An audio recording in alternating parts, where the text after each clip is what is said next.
you're really looking at a system and really what do you want in a system, you first need to think about what are your objectives.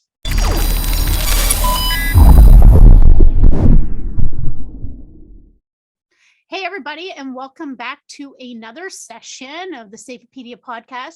We're back again with Eric McDonald. If you recall, Eric McDonald is a business development manager from EcoOnline, and he's based in the United States. And just for a refresher, EcoOnline is a software company, and they're dedicated to make environmental health and safety management software as user-friendly and cost-efficient as possible for their clients. So welcome again, Eric, back to our discussion. Thank you. Happy to be here. Yeah. And so we're going to pick up where we left off. And I think we're going to dive into talking about how can we get more out of our EHS software. Great. And so one of the things I wanted to kind of pick your brain about a little bit was, can you give some suggestions? Like we were talking about like what processes we could be including last time and how we can include them in our daily health and safety programs. But now I'd like to kind of look at like, how can we simplify our processes?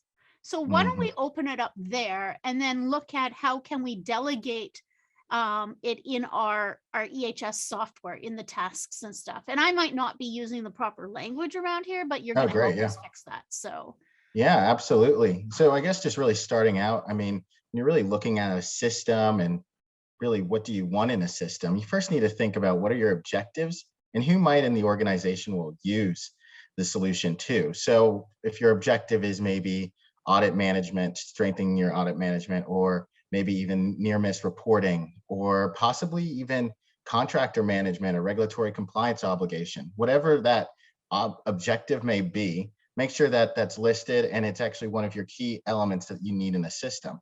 Now, what else will also drive that is who might use this solution. Is it going to be primarily a traditional safety team or environmental health and safety team? Is it going to be a little bit more collaborative with an EHS team working with an engineering team or an operations team?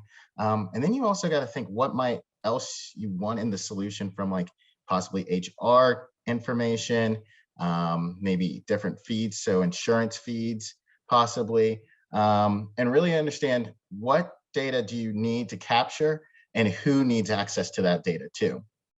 So I'd really say you're starting out there, and as you build out those capabilities, those objectives, then you can really look at your capabilities and what you need in a system.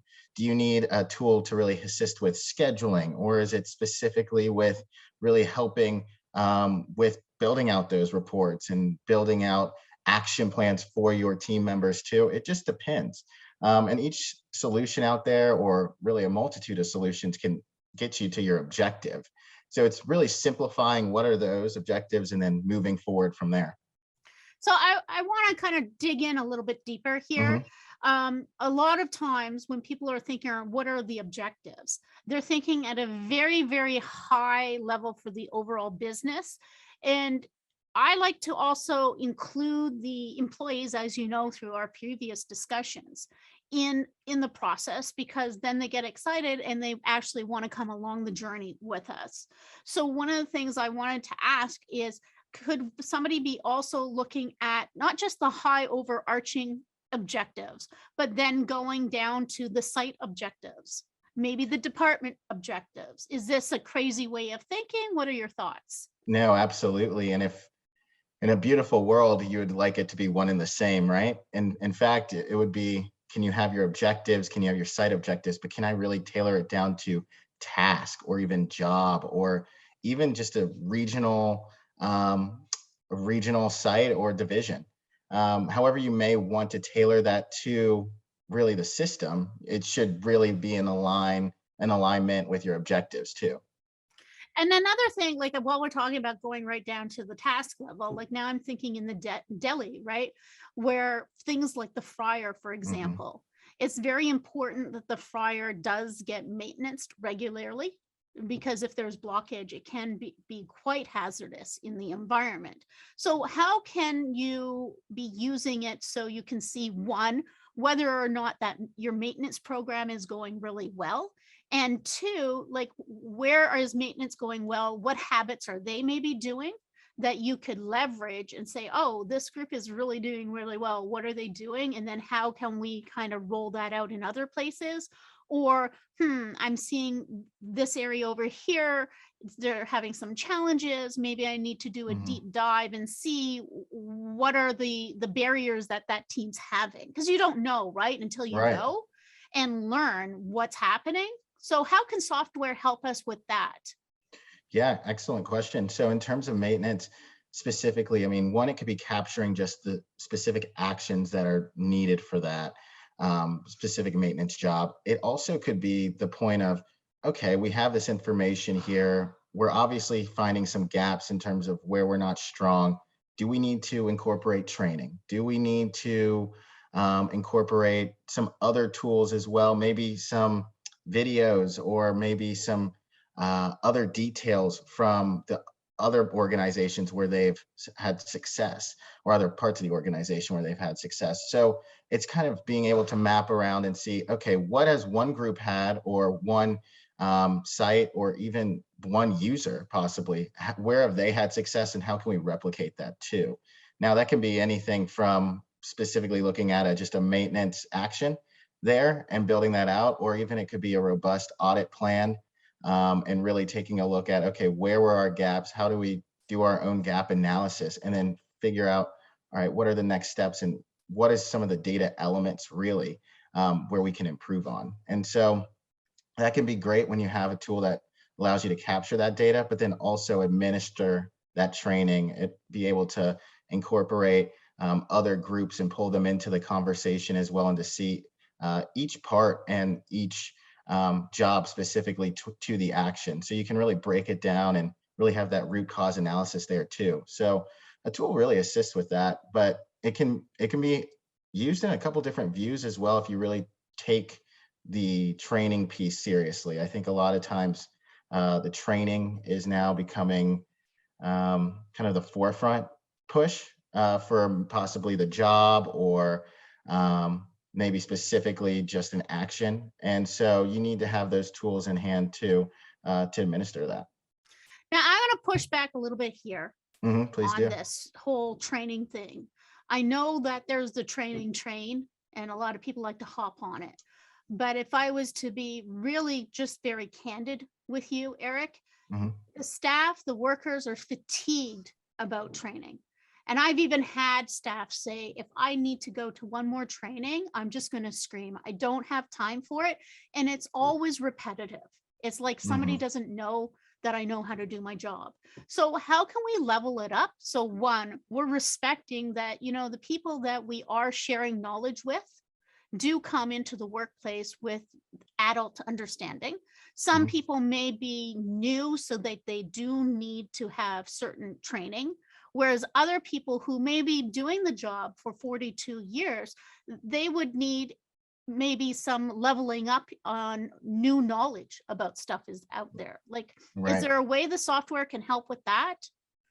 Yes, I mean, certainly. So, I mean, most traditional learning management systems will ultimately just digitize training methods. So the old click through, take a look at an example, really that way is kind of going to the wayside, or that form of training is going to the wayside, or even the paper pencil form is going to the wayside. I mean, now you have, with all the technology available, from the mobile devices to VR headsets to honestly interactive capabilities as well with AR, to augmented reality, you can now use those tools at your site or not in your site.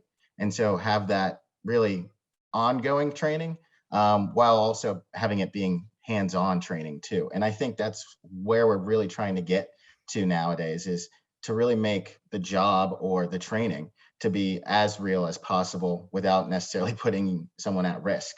Um, Today too, I mean, when you have all of that data in one area, and it's easy to assign a number of your team members or organization members specific training by job or by certification, or by task specifically, Yeah. You can really drive, one, just the viewpoint of who's accomplishing what, where they stand. And then even from the back end of that, from a user standpoint, you can have gamification there too. So it allows them to track their progress. It might encourage them a bit more to see, okay, well, if I want to be, this level of an inspector here, I need to probably go through a number of these trainings. And so depending on how your organization is set up and how you want your organization and your employees to grow, you can open those doors and you can open those trainings to everyone if you see fit, or keep it scheduled and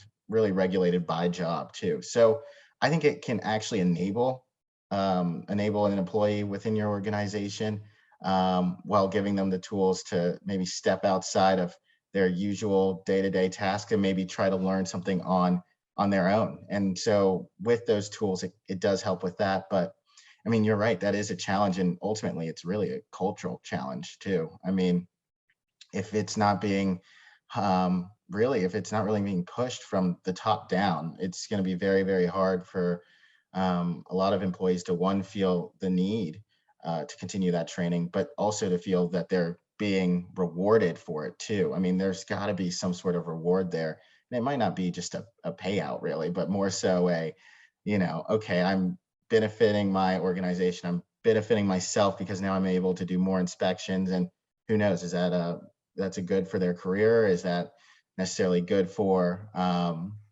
their specific aspirations too within the organization? So something And to keep in I think mind. also, keeping it real again is we've got adults at work. They want to go to work and they want things to work well, so it's not hard Hmm. on them, Hmm. right? And I think one of the things that we do kind of miss the boat on sometimes is leveraging the fact that we do have competent, capable adults in the workforce. And so if, for example, you put it back on them saying, hey, you know what, you're working in the butchery Hmm. for 8 hours. So it's your responsibility to let me know if you're seeing something that you believe is a risk, if you've identified as a risk, because it can't mitigate it if we haven't identified it. And it's just incredible when you do open up those conversations and people learn that you're authentic, Hmm. that you're Hmm. actually interested. And secondly, that when they do bring things to you, you will follow up and get it fixed. Now, Yes. how can it's very hard for one person to be running around, especially when you have night crews and Hmm. like, a lot of staff. But I'm wondering, so my program is that I would be getting the staff to be identifying issues, Hmm. right, that needed to be fixed and then reporting them in. One of the problems, the pain points was the management was getting all the staff sharing with them all these health and safety issues. And so they felt like they were complaining at them, which was not at all the Hmm. case. They just wanted to disseminate good information. And as a health and safety person, of course, we wanted that information. So I'm wondering, how can software help with that? Yeah, no, certainly. I think software really helps today by developing a positive safety culture first. And so it really helps workers and employees really be engaged to start. And then it really promotes the culture of, if you see something, say something. And ultimately, a chain reaction will occur there too, because if that becomes the norm and if that becomes the best practice for everyone within the organization, then they will take pride in that too. And so you have to give them a bit of ownership there with the solution, but then also for their own safety and then the safety for others too. So, I mean, that can be across anything you see, from near misses to scheduling audits to really even taking a look at just data interpretation to how to make the site be better on that day. So it really can empower employees, but then also motivate the whole organization to take the real stand, to have this continuous improvement with the software system. And the other thing I was thinking, like my mind was leaping forward to, is like with this data, if you've got all this data about the Mhm. employees sharing, like, hey, this is working really well, this is a frustration because of X, Y, and Z. and then you've got a computer essentially that's sorting through all this stuff, Mhm. right? It can also see, well, is this information that's similar from other places? And then you Mhm. can actually, and maybe I'm just kind of going into my own grandiose land here. You can pull me back if you want, but I'm thinking, couldn't that help when we're designing a work environment? So, like for a Yes. store, if I already have, say, 50 stores that have been historically built, right? And Mhm. these employees are allowed to kind of share in what works in the store or what doesn't work in the store. And now Mhm. I'm at a point where we're expanding and we're building new stores. Could this information not be worked on collaboratively Oh, to better, absolutely. because that's the end goal, right? In health and Mhm. safety is we want to eliminate and mitigate as much risk as we can Mhm. before the employee even gets there. So help me understand, how can software help us do that? Yeah, no, certainly. I mean, so it just depends on where you start, really, because I mean, you can take a look from the beginning or the end. I mean, you can look through your historical data of about 2, 3 years, maybe even 5, 10, implement that into your new system, right? And then you can really capture in live time what has worked, what has not worked, and then where we going with our new sites.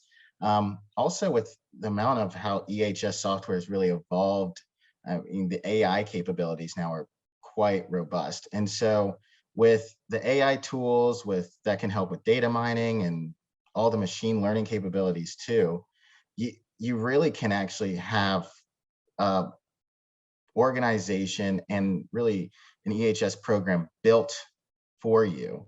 And some of the key metrics that you need to capture, some of the key aspects that you need to capture, and how far you're off with what you already have too. And I think that's the key point. I think a lot of folks, especially who don't have a system, have already done something. I mean, it's either paper or pencil. They've captured incidents on Excel. They've done something. And so it's like, how do I build that out? And then how do I replicate that again and again and again for more sites? So I think it's really taking a realistic view of where you are today, what needs to be captured so that we can succeed tomorrow. And then from there, you can really tackle specific projects or really specific objectives for your organization. Yeah, as somebody who comes from an organization that did use Excel, Mm. one of the concerns I have is that it silos the information. And so maybe you put it in an email or maybe you put it in an Excel sheet and it goes up to head office.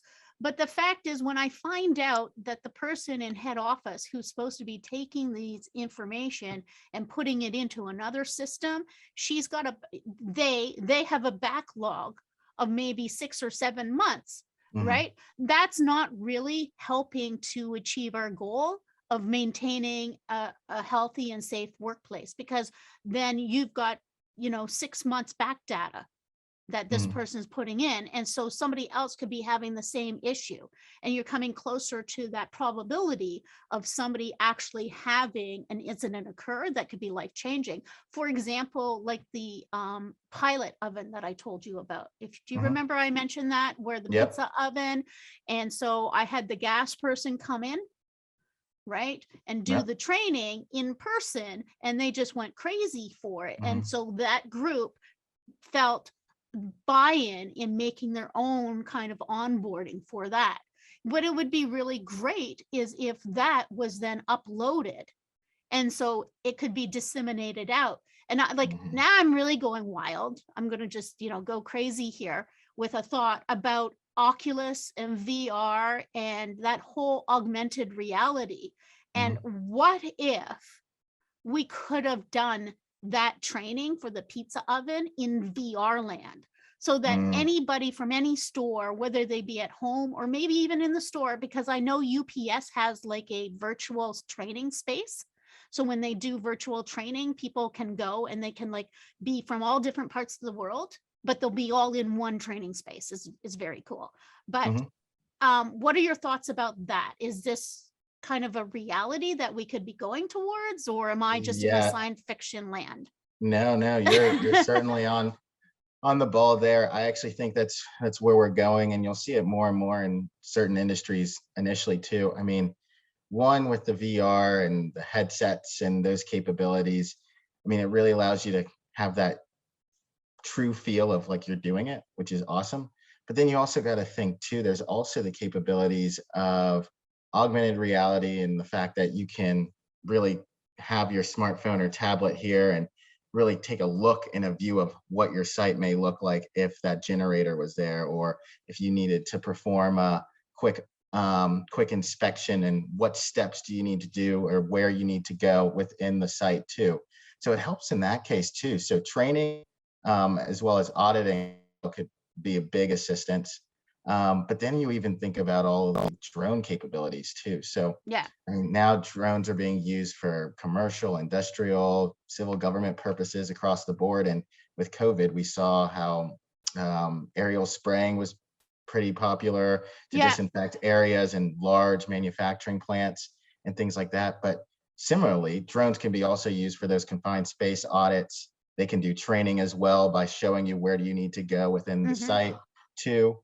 And so when you really add and combine these capabilities together and create a training program with that, or even an auditing program with that, it becomes very powerful. And you quickly understand, wow, maybe I don't even have to be on site to learn. And No. two, maybe how can I replicate this and really have this so my whole organization can understand what task needs to be done or what are the gaps. So I think it's easy for folks to really have that robust training without necessarily being so hands-on. Yeah. And you can even take it to the next level of Mhm. doing mentoring for safety, right? Exactly, Like I hear exactly. some people say, well, I might have somebody who's got that years of knowledge in one site, that I need that person's knowledge in another site. And I'm thinking, well, you know what? If we lean in to the technology, if we lean into these capabilities, you could have that individual, even if it's like using Zoom and then taking the information that was shared at that and putting it into the system, Mhm. right? So it can then be shared out. I think there's a lot of opportunities that we've just kind of hit the tip of the iceberg with this. Yes, absolutely. And it's going to be interesting too how everything's going to be integrated as well, because I mean, ultimately it's going to be easier Yeah. to access this. It's not going to take as much um, manpower really to facilitate it either. So with a couple presses of a button, maybe you'll be able to capture aspects that you've only dreamed of before, Hmm. especially dealing with a large site. So I think it's only going to get more and more powerful. And I think we all need to really put our heads around how can we best use this technology for our specific business and ultimately specific objectives of our business too. Absolutely. And I think also when like you were talking about keeping up with new technology, with new ways of doing it, and I'm going to layer on that the new generations coming in, because the Hmm. new generations that are coming in or currently in the workforce, they're using technology in ways for everyday gaming life Hmm. that we're missing the boat, that we're not using it in business. Just Hmm. like before COVID, people weren't using Zoom as a tool, and then COVID hit and everybody came on Zoom and they're like, oh, it's not that bad on Zoom. And Hmm. it's like, no, it's really not. The fact that I can talk to somebody in Japan and as well as somebody in Australia and you in the States Hmm. all at the same time is pretty phenomenal. Hmm. So, like, crack our brains open a little bit more, and it'd be like really interesting where we could take this. So, like, how are you seeing like technology could be helping, with people's corporate culture of creating safety as a value and belief? Where are you Hmm. seeing that? I think it's, I think, and that's a good question, especially because I think each company's IT department will think about it differently. I mean, ultimately, you got to think about the risks too you're opening up. But really, when you think about it, you are putting the power back into your people. I mean, if they have the tools, one, to understand their job a bit better, but then also visualize it and feel it, I actually think it gives them a leg up, one. And I think it also just really helps um, um, with everything that they're trying to accomplish on the day. I also think too, from a retention standpoint, it also helps as well. I mean, just allowing them to really run with that too, with the technology at their fingertips. It's definitely encouraging. I think I know a number of safety professionals that have left their organization just because the company didn't believe in the technology. They didn't believe in pushing a system, not even environmental health and safety system, but even using some of the WebEx, Zoom, things like that. And so I think it's the companies that adopt this technology quicker are going to be in a better place. But then also building your team around it to be comfortable.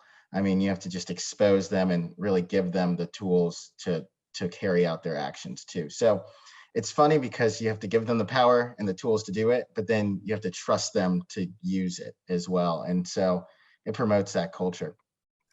And I like that you brought up the fact that you have to trust them, because that's a very critical thing. And I think that's something that we actually need to work more on, is trusting that, the people that are coming to work with us, the other adults, they have best intentions as well. And so that kind of leads me into another discussion I wanted to kind of crack open, because a lot of times when we're talking about reporting and auditing and all that jazz, we're thinking about upper management and what does upper management need and want. And I wanted to kind of crack it open a little bit and find out from you, well, are there other things that maybe we're missing that people at various levels of the organizations could be getting data to improve their competencies in what they're doing? Right. No, absolutely. Now, I mean, if you think about it, just in terms of what everything EHS touches now, and I mean, it can be anything from insurance, from HR to DOT, anything like that. You got to take into account, do I need that information in my system, or vice versa? Do I need information out of my system for my other teams and for my other objectives outside the EHS organization? So when you really look at that, there's a lot of different things you can really do there. I mean, in terms of building these reports, I mean, you see a number of folks using tools just to update their OSHA 301 logs or 300 logs. I mean, a number of folks that are using it to manage their compliance obligations. But then on the flip side of it too is those advanced audits and inspections, and really getting down to sort of the nitty gritty and figuring out, okay, what did we actually see during this inspection? What were those observations that we captured? And what are we going to do and build out action plans to change those too? So it's taking a look from it's a really high level view, really, and seeing, okay, where and what do we need? Where does the information need to go? And what do we need to capture within that? And you'll see with the number of different organizations, the story is different, which is kind of the interesting thing too. So Eric, I wanted to kind of ask you a real life situation, and Mhm. maybe there's some way that you could help us understand a solution around this, is that we were in food services and we had to measure the temperature of the food in the hot case and the chickens and stuff, because we're getting a lot of complaints about food Mhm. not on temperature, which is very dangerous, right? Because that's when bacteria grows. And so what they were having us do was write down every time we took a temperature. And I can't Mhm. help to think, isn't there technology that could help with that be more accurate? Yes, actually there is. And so in the whole Internet of Things, IoT sensors now, they're pretty key. And I think that's exactly where they would actually come into play in that situation. So, I mean, you could really link up a sensor that would track the temperature of the food in live time. And then every time that it's at the right temperature, it could give you a green light, it can give you a go, it can give you a quick notification, whatever you need there. And it can really capture that. But to even think about that a bit further, I mean, you can use those types of sensors really to capture, anything from water quality to humidity, temperature, like I mentioned, radiation. So it actually has a number of use cases, but if you're extracting that data, I mean, you're physically taking something that is, living, breathing, or well, food being cooked, but you can actually see those data elements in live time and make actions based on that too. So you don't have to use any guesswork there. And so what you could have is like a thermometer that you would put in to test it. It would take it, it would Hmm. shoot the data out to where it Hmm. needs to go, log it in. And so potentially then the food safety director could do this at all 159 stores Yep, in Ontario, and then he could start seeing where some of the hot spots might be that he needs to exactly. really zone in on and see what's going on there. Is this maybe something with the tech, the hot case, like where it's being kept, even like, those kind of solutions, because then he could see the readings being done consistently. Is that what you're saying? Yes, and I mean too, if there's a specific temperature as well that it needs to be, I mean, you could even have it so that you're getting a alarm whenever it hits that temperature, and then you can take out the food that way too. If it's from a reporting capability standpoint, I mean, you could even have it every time it's actually hit the temperature, and so it's in line with how many, I mean, I guess whatever your product is, but it could probably track that too.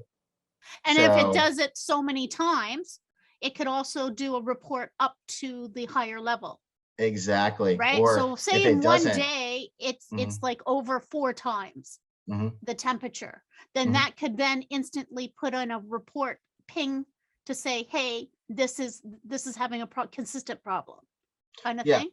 Okay. yes. And then also on the other end too. So I mean, yeah, say it doesn't ping. And so you see why, what were some of those reasons? And I mean, if you have all the numbers in front of you there, you can kind of infer from the data. And again, I'm taking that theme that we were talking about before, where we're looking at the whole workforce doing collaborative efforts. Hmm. Right. So how can we be using the auditing and the reporting and all those great things so it's helping both those who are working in the workforce kind of identify anything that maybe they need to kind of zone in on, or those up in the upper management that at a bigger scale may want to say, oh, okay, so this is an area we need to nurture more in our strategic direction, right? Because I Hmm. do believe that reporting and all that great stuff can be used at various levels in the organization. Hmm. Yes, I mean, and so that goes back into the conversation of really who's using it, why are they using it, and what is their objective? I mean, typically, if you have a safety manager there and he's building out um, just a quick audit management plan, or even just doing a ISO 45001 audit, really he can assign different actions. He can include, attach different, pictures, videos, whatever he sees fit there, or they see fit there. And really too, they can also build out what and who needs to have access and do complete another action. So say they need to pull in HR to fill out a form. Maybe they need to have the engineering group come on site and just do a quick assessment. Whatever they may need, or even if they need a contractor outside of the organization to come, they can have all that data there. They can have all the information there in terms of the people too, and then they can run that audit smoothly as well. But then on the flip side, if you think about it from what do you need from, say, behavior-based safety observation too, I mean, you can do that observation, you can capture that observation, then you have your safety head or even HR head or CEO take a look specifically at all the observations within the organization and sort of see those different data elements and data points, and not only in a reportable sense, but even in a dashboard. And so if you can pull it out so many different ways, then you can manipulate the data how you see fit.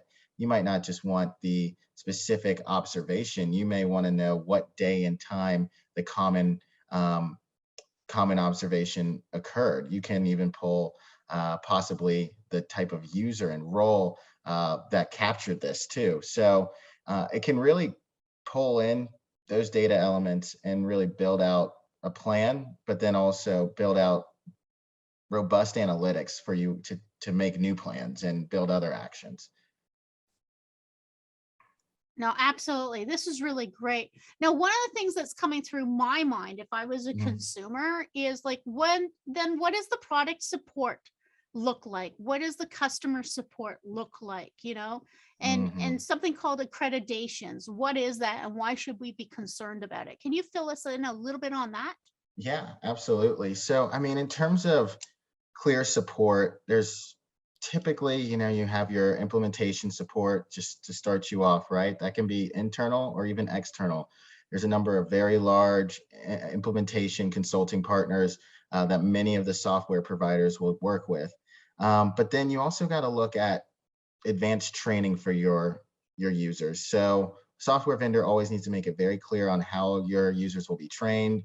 Are you being charged for that? Is this something that can I continue to come back for more? Or is it like a one-time thing? You'll always find out some interesting things when you ask that. And then in terms of just those product support, additional product support, you typically do want a dedicated account manager or dedicated implementation team too, that are ultimately yours. So you don't need to just go back to, say, the organization or your salesperson, but you have someone that's actually checking in on you, and can answer any of your questions and really get on the line and phone with you pretty quickly. Now, in terms of just those accreditations, you'll see a number now. You'll need certain um, accreditations and certifications for maybe security and resilience. That's ISO 2230 31, or information security management, or specifically quality management too. And so typically those are some of the key ones I'll see. Typically we'll provide those to a IT team, or procurement team who's looking at it. And they'll typically really help, one, understand if your software vendor is who they say they are, and if they have the credentials really to manage your data on a larger scale. And also too, you got to think as well, you always got to have internal tools as well. Now that you have great tools like WalkMe, I'm not sure if you've heard of, or Pendo.io, they've got another good solution. They can actually walk you through a certain situation. So say you want to build out a new audit form, you can quickly do that. It can technically walk you through the system without you having to pick up the phone. It can tell you the next steps, and at least gives you that basic overview there if you're ever stuck, or if you have a user that's entering something in for the first time. So not everyone would even need training for the solution. So it just depends on, one, how deep do you really want to have your users really use the system. Maybe they are just somebody that has read write access or just input access.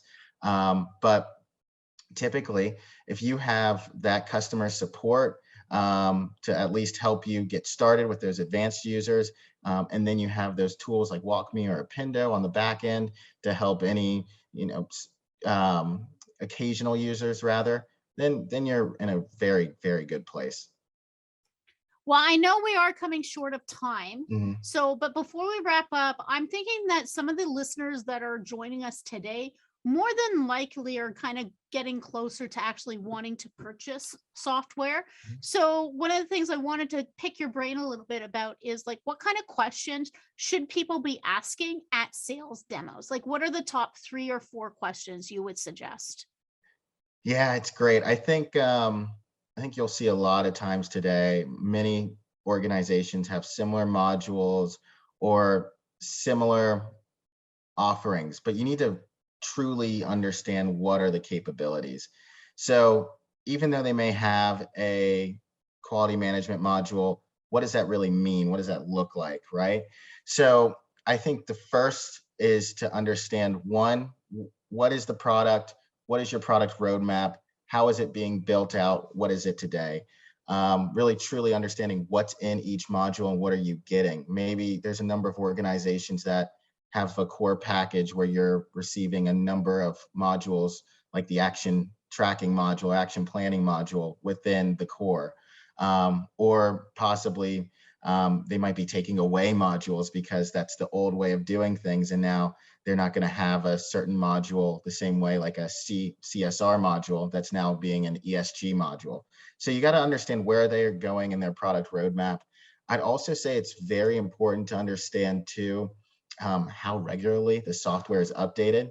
You want to understand on your side, is it going to be extra cost on your end, or is it going to be more time for you not to have access to your solution too? That's the worrisome one.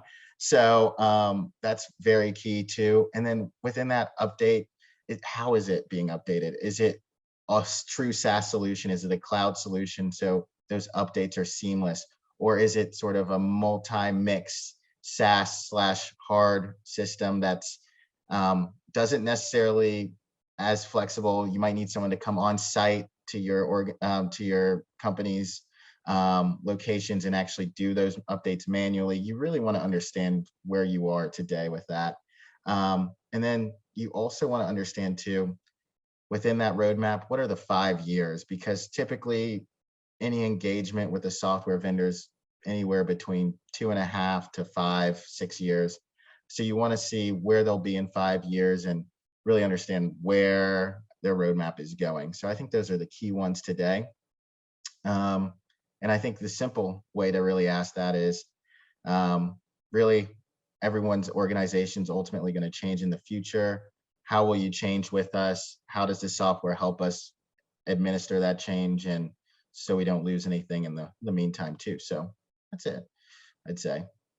No, that's great. Thank you Mhm, so much. This has been an amazing conversation. I really appreciate you again taking some mhm. time out of your day to share this knowledge, Eric. Thank you. Yeah, thank you. Thank you for having me.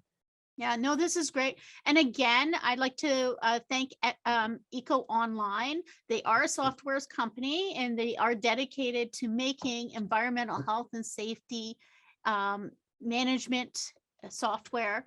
And they try to make it as user-friendly and as cost-effective as possible. And as you can see, even their employees want to come out and share their knowledge to make it even easier. So Eric, where can people connect with you?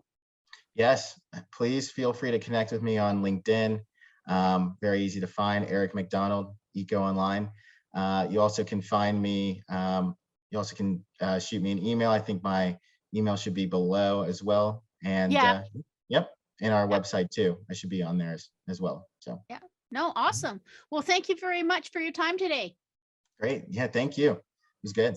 Thank you. Bye, everyone. Stay safe.